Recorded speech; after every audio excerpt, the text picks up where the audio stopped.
ખાતરના ખેલથી ખેડૂતો પરેશાન છે।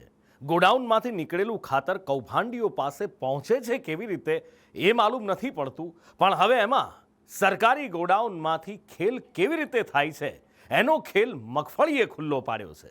જ્યાં વગર તાળું તોડે છત કે દિવાલમાં બાકોરું પાડ્યા વગર લાખોની મગફળી ફુર્ર થઈ ગઈ। અને જવાબદારો શું કરી રહ્યા છે ખબર છે? આમ તો જવાબદારોએ આની જવાબદારી લેવાની હોય ને, પણ જવાબદારો એક રમત રમી રહ્યા છે જે લગભગ ઘણા સમયથી નેતાઓ અધિકારીઓ બધા જ રમવામાં માહેર છે।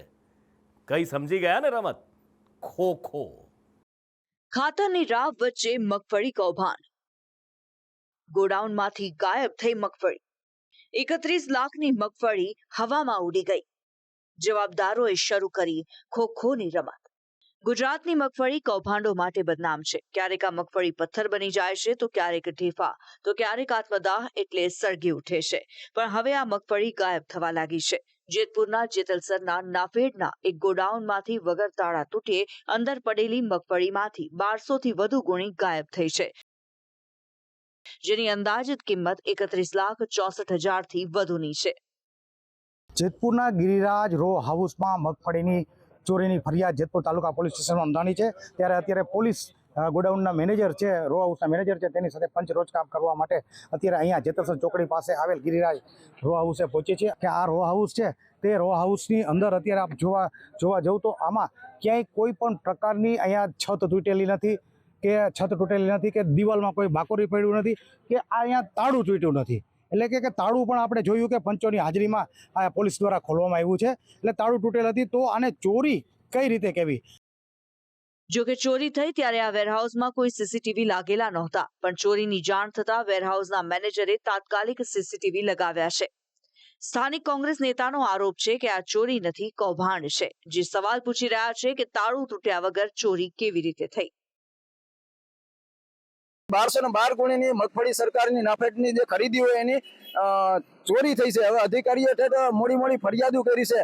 જે ચોરી કોને કહેવાય કે તાળા તૂટે, પતરા તૂટે અને માણસો કઈ પણ વસ્તુ લઈ જાય। હવે આમાં તો ખુલ્લે આમ જોવામાં આવે છે, કઈ તાળું તૂટ્યું નથી, સીસીટીવી કેમેરા રાખવામાં નથી એવા, અને આમાં જે અધિકારીઓની જવાબદારી હોય છે એમાં કોઈ પૂર્તતા નથી, કોઈ સિક્યોરિટી નથી। બીજી બાજુ મેનેજરે પોતાના બચાવ માટે એક રસ્તો શોધી કાઢ્યો છે। તેમને આ ચોરી મામલે ગોડાઉનમાં કામ કરતા નાના કર્મચારીઓને મોહરા બનાવ્યા। इसमें आपके भी कोई कर्मचारी इसमें संडोए लोग समझते सर, क्योंकि चाबी उनके पास रहती थी तो हो सकता है वो भी हो। જો કે હવે આ બદનામ મગફળી પર બદનામીનું રાજકારણ શરૂ થયું છે। કોંગ્રેસ પાર્ટીએ સરકાર પર આરોપ લગાવ્યો છે કે તમારાથી એક ગોડાઉન સચવાતું નથી, બીજી શું વાત કરવી? તો જવાબમાં રાજ્યના કૃષિ મંત્રીએ જવાબદારી નાફેડ પર ઢોળી દીધી। આ ભાજપ કાયમી કહે છે કે દેશની તિજોરી ઉપર અમે કોઈનો પંજો નહીં પડવા દઈએ। અરે મારા વાલા, તમારાથી એક મગફળીનો ગોડાઉન પણ સચવાતો નથી, ધ્યાન રાખી શકાતું નથી। તમે દેશના તિજોરીમાં પંજો પડવાની વાત દૂર છે, પહેલાં એક મગફળીનો ગોડાઉન સાચવો તોય ઘણું છે। ટેકાના ભાવની ખરીદીનો પ્રશ્ન તો ઘણા સમય પહેલાં પૂરો થઈ ગયો છે। રાજ્ય સરકારની આમાં કોઈ જવાબદારી નથી। સરકારે તો ટેકાની ખરીદી વ્યવસ્થિત થાય એના માટેના આયોજનમાં સક્રિય ભાગીદારી લીધી હતી। હવે આ પ્રશ્ન ખરીદ કરનાર સંસ્થા અને નાફેડ કેન્દ્ર સરકારના વિષય હસ્તકનો। બીજી બાજુ નાફેડના અધ્યક્ષ જેઠાભાઈ આહિરે દોષનો ટોપલો નાના અધિકારી અને નાના કર્મચારી પર ઢોળી દીધો છે। જેઠા ભરવાડે આ ચોરી મામલે સેન્ટ્રલ વેરહાઉસને જવાબદાર ગણાવ્યું અને કહ્યું કે સેન્ટ્રલ વેરહાઉસ આ નુકસાનની ભરપાઈ કરશે। નાફેડનું ખેડૂતો પાસેથી માલની ખરીદી કરવામાં આવે છે, એમએસપી ભાવથી ખરીદી કરી અને એ માલ અમે સીડબ્લ્યુસીના ગોડાઉનમાં શિફ્ટ કરતા હોય છે અને સંપૂર્ણ જવાબદારી સીડબ્લ્યુસીની હોય છે। સીડબ્લ્યુસી 6 મહિને વેરિફિકેશન કરતી હોય છે અને વેરિફિકેશન દરમિયાન ખબર પડી કે એની અંદરથી 1212 ગુણી માલ ઘટ છે। એ વેરહાઉસની સાથે સીસીટીવી કેમેરા હોવા જોઈએ, એની અમારા જે નોર્મ છે નોર્મ પ્રમાણે હોવું જોઈએ, પણ આની અંદર અમને ખબર પડી છે કે સીસીટીવી કેમેરા નહોતા। તો આ બાબતે અમે કેમ ચૂક કરી, કોની ચૂક થઈ છે એ બાબતની પણ એમડીશ્રીને સૂચના આપી છે।